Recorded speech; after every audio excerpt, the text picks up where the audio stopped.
সংস্কার প্রত্যাশী মানুষের বিপুল চাপ সামলানোই সবচেয়ে বড় চ্যালেঞ্জ মনে করেন পরিবেশ ও জলবায়ু পরিবর্তন বিষয়ক মন্ত্রণালয়ের দায়িত্ব পাওয়া সৈয়দা রিজওয়ানা হাসান।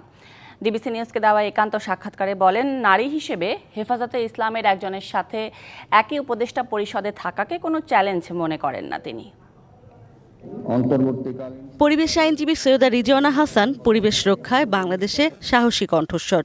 এ কাজের জন্য পেয়েছেন দেশি বিদেশি নানা পুরস্কার। তবে বিশেষ পরিস্থিতিতে পাওয়া পরিবেশ বিষয়ক উপদেষ্টার দায়িত্ব পাওয়ার পর প্রশ্ন ছিল তা পালন করতে গিয়ে কতটা সাহস দেখাতে পারবেন।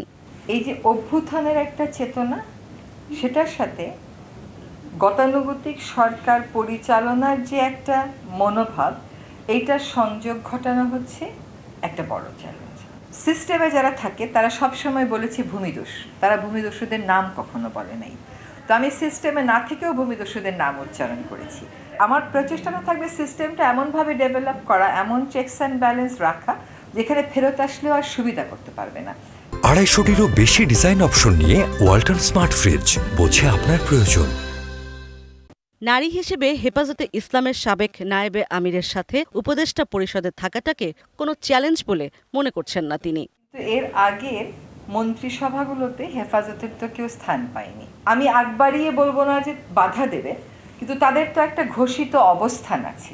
সেই ঘোষিত অবস্থানের সাথে নারী অধিকার নিয়ে যারা কাজ করে তাদের ঘোষিত অবস্থানের স্পষ্টত একটা পার্থক্য আছে। বাইরে রেখে সেই পার্থক্য দূর হয়নি। এখন দেখেন ভিতরে রেখে দূর হয় কিনা। না হলে আপনার চ্যালেঞ্জ যা ছিল তাই থাকবে। অন্তর্বর্তীকালীন সরকার নিয়ে সুপ্রিম কোর্টের রুল যথেষ্ট কিনা এই প্রশ্নের জবাবে তিনি বলেন, আমাদের এই শপথটা লিগ্যাল বা সরকার লিগ্যাল কিনা এটা বোঝা যাবে সরকার কি কাজ করে তার মাধ্যমে, তার ভ্যালিডিটি যদি সে আনতে পারে। এখন এইরকম একটা এক্সট্রাঅর্ডিনারি সিচুয়েশনে আমরা গিয়ে প্রথমে শপথ নিইনি।